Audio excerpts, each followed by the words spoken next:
Hello everyone, so welcome back. Today I'm going to be talking about what the hell's been going on with Sushiswap. I'm going to try to keep this video as brief as I can, so hopefully around the 10-minute mark. So let's just get stuck in.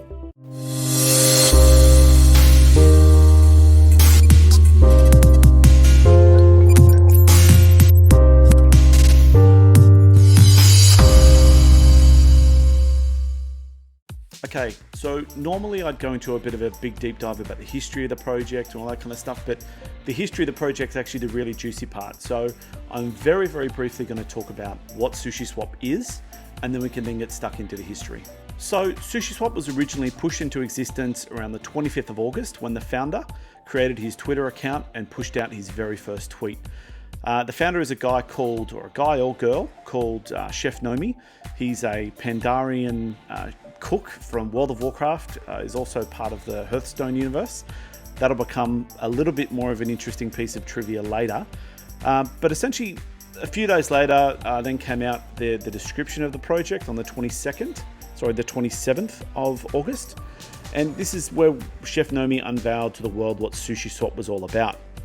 So basically, he was attempting to create a community-run AMM, or automated market maker. This is pretty much a copy-paste of Uniswap, but with a few added extras to further involve and benefit the community. Funnily enough, most of the code was actually copy-pasted from Uniswap and ripped out of GitHub, with obviously a few changes that the chef made himself.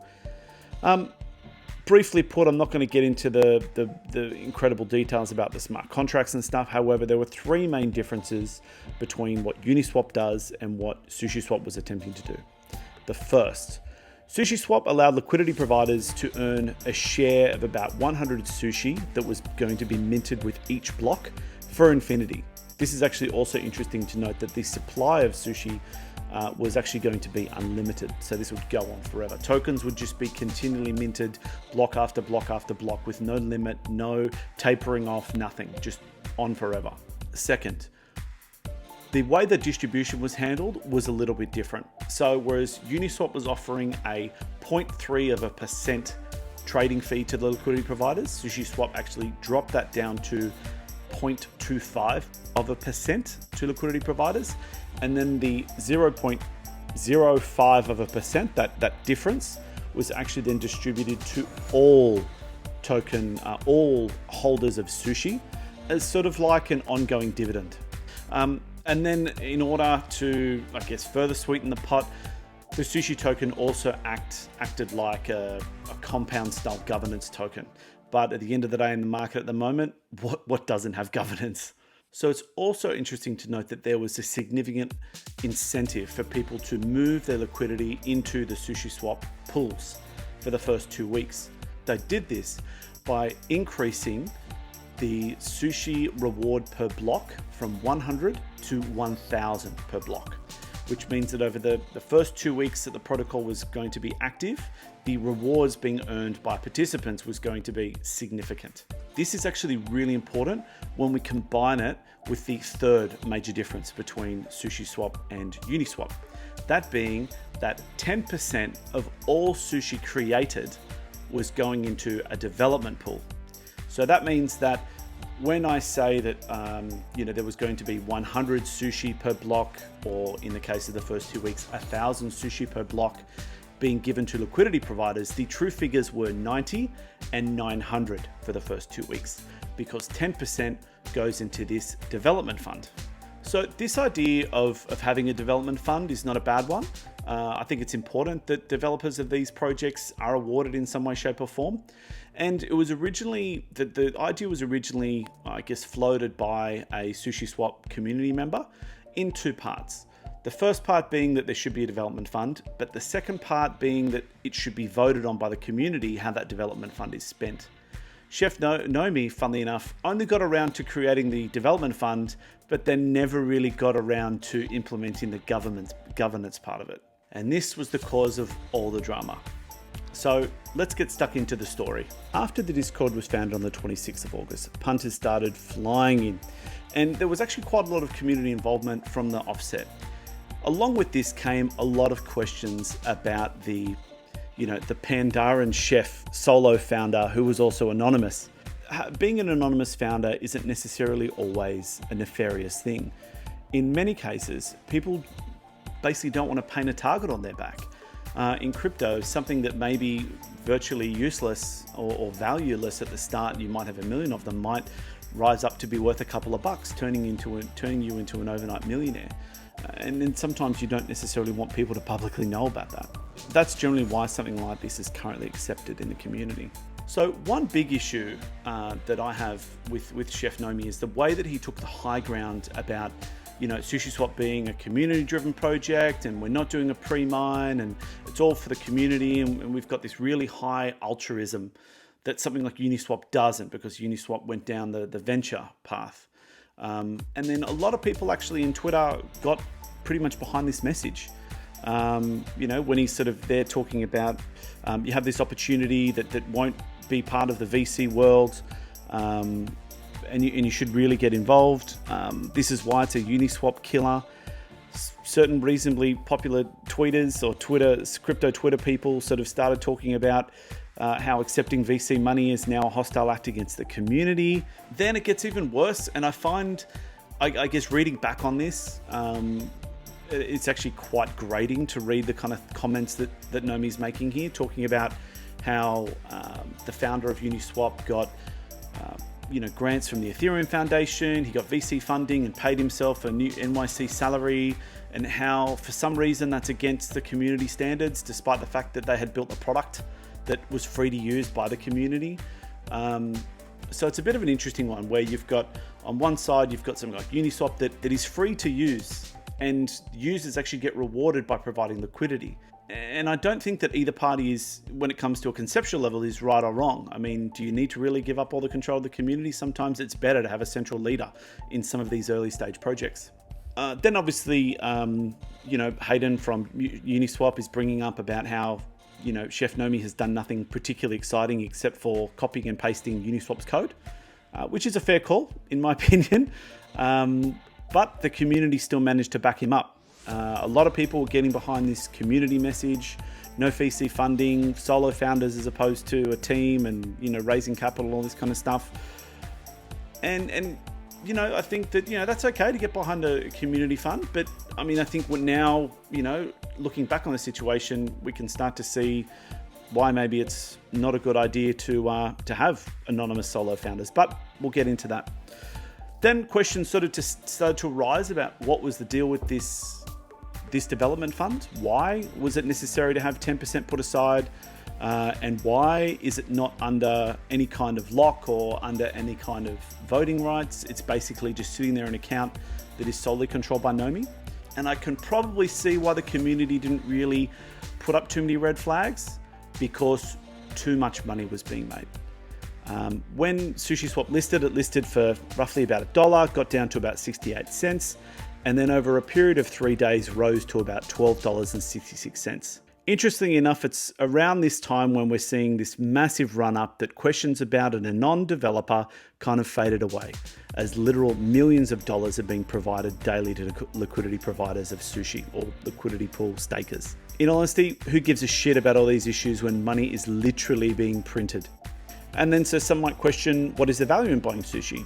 I should have really covered this earlier, but there was also a 2x liquidity providing bonus for people that pooled in the Ether SUSHI pool, meaning that, not only as a liquidity provider for the SUSHI pool would you get, your share of the 1,000 SUSHI per block, that bonus would actually be doubled for providers of SUSHI F.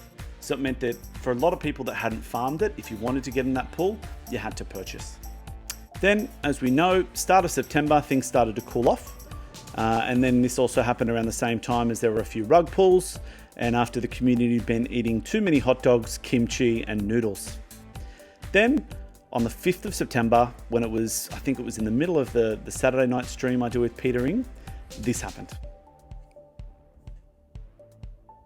Shit hit the fan. The entire dev pool of about 2.5 million SUSHI tokens that was in the liquidity pool was pulled, which was 2.5 million SUSHI tokens and about 20,000 Ethereum.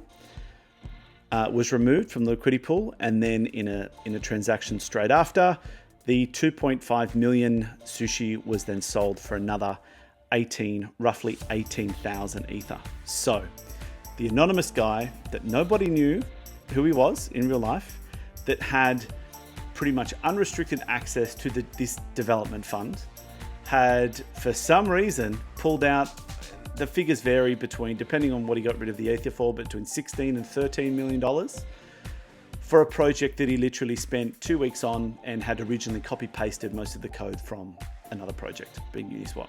Now remember that nobody got ripped off. The liquidity pools, if you had provided liquidity to the pools, your money was still safe.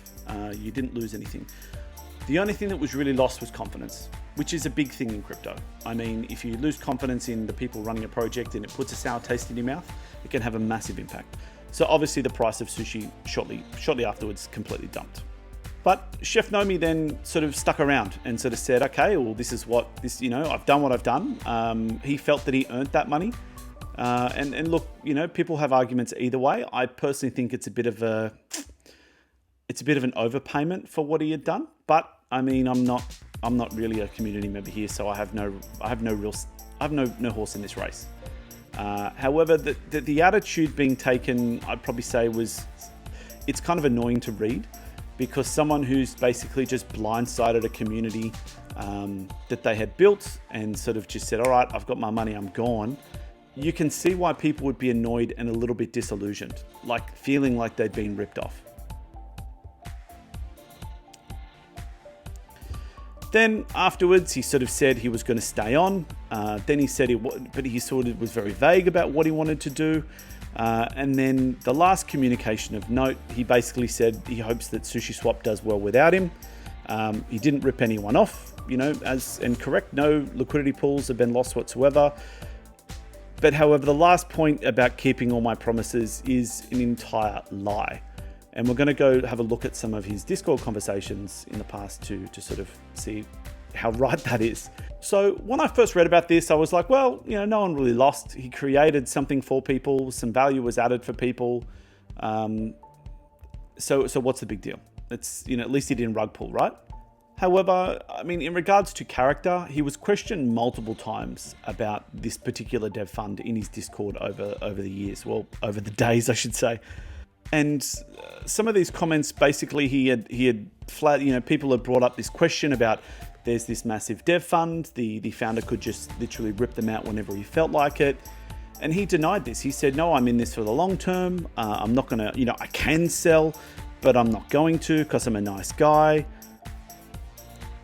I will set up a proper multi-sig and governance for this fund later, but because I'm working on this migration, I haven't got time to deal with it. Which, if I was in a community, I would assume that, okay, well, this is on the list of things to do. He's got the right intentions. So, okay, question answered, move on. And then he just flat out went against all this stuff he's been saying in the Discord in the past. Again, someone has brought up this issue about the dev wallet. His response was, I'll never sell. When is this guy going to dump on us? His response was never. If I was a community member, I'd be believing that this guy's going to be here until the migration and then continue work on the project after that. And that this dev fund would be placed under a vote. So yeah, it's a dick move to sell after you've told people, after they've questioned you, that you're not going to do it. But then I guess the annoying part is he then tries to defend his actions and sort of still try to get that justification from the group. So what do we see from all this?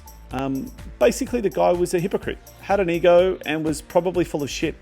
But then he was so narcissistic about himself that he couldn't just walk away with the money and have some humility. He then wanted to stick around and go, no, this is why I'm right, which is stereotypical narcissistic behavior.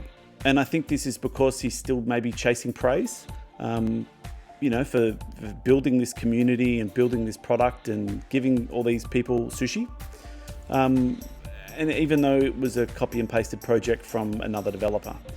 But I mean, look, don't get me wrong, I do like the idea behind this project. When you look at it at base level, like Sushiswap is actually a really cool idea, and there's nothing wrong with innovating on top of somebody else. But then I think this whole story has just put a bad taste in everyone's mouth. And I guess the really annoying thing is the fact that he tries to take the high ground by saying that he's here for the community and he's here about developing stuff for everybody. And he hasn't gone down the VC route. Everything should be community owned. But he made sure that he got his payday, before anyone else. And it was a significant one. There is really strong community support still out there. And for, if nothing else, a really strong community was built over that period. So despite the leader sort of fucking everyone over, there is a bit of a positive story out of this. So, he did transfer all ownership to the founder of FTX, or the CEO of FTX, which is a very respected member of the crypto community. And sort of it looks like the right thing is going to happen. There's going to be a migration to actually take people who have staked in a Uniswap pool over to a Sushiswap pool. And that's actually going to be happening over the next day, I think. So there is a happy ending, I guess. And if the community can get through this, then we'll probably see a successful project. So despite that negative tarnish, there could actually be a really positive story out of this. So that's a brief little bit about the story so far. I am going to go into just two other quick points before closing this off. So one point is that there is some speculation that the Sushiswap, that Chef Nomi is actually involved with Band Protocol, the CTO of Band Protocol. There's two main points of evidence. I think there's actually maybe three that I've listed down here that support that claim. Number one is that the domain provider is the same between sushiswap.org and Band Protocol. However, that domain provider also has 1,600 other domains that they use. So I wouldn't say that's really a nail in the coffin by any means, or even really, it's coincidental evidence, not really anything that you can really hang your hat on. However, there are only two blockchain projects listed on that domain provider, and they were listed 4 days apart. So coincidental maybe, but I don't think that's enough to be conclusive. Chef Nomi is known to play Hearthstone, and the CTO of Band Protocol is an avid Hearthstone player, allegedly. It's on his GitHub. However, Hearthstone's also played by 100 million people. So, it's still kind of, you sort of still really reach. I think it's reaching is when you're having a look at that. Oh, and then the last point is Chef Nomi said that he had spoken at DEF CON 5 about something scammy, and the CTO of Band Protocol had also spoken at DevCon 5. However, the DevCon 5 talk was about that the CTO of Band did was something about gas swap, which I didn't really see as being scammy. If someone knows more about it than me, then sure, post it below. But I didn't see anything that was like, yeah, it's this dude. And lastly, I think it's really unfortunate, but faith in CEXs like CEXs, centralized exchanges like Binance, have been completely shot to shit. Now, CZ from Binance came out, there was a lot of backlash because of what happened with this project. And CZ came out and said, but if we don't do this, we lose revenue. So as a business decision, we needed that trading volume. But in all honesty, you can say one end in that we need the trading volume to stay in business, otherwise we become irrelevant. But you can't go around just listing any project. And there is a certain amount of trust that I guess people place in something like Binance to know that there's a less possibility that a scam is going to be listed on the exchange, or at least there's been some kind of formal audit of the project and the team behind it, so that they don't get, their customers burned, which is exactly what happened in this case. They FOMO'd into the project to list it just as much as the investors had, which is not what they're there for. The main value out of a centralized exchange is a certain degree of security above what you get dealing in the wild, wild west of something like Uniswap. So that's really unfortunate. So I guess last point is, look, I hope the project does well. I know I said before I wanted to burn, but that's more of an emotive statement against Nomi. But as a community-driven project that has built up a strong community, so long as the community is strong and they all do the right thing, look, I hope it works out. Anyway, so thank you for sticking around. Look, I'll see you on the next one. I'm going to do something about Kira Protocol next, then another project, and then I'll get stuck into finishing off my What is DeFi series. Anyway, look forward to seeing you next time. Thank you.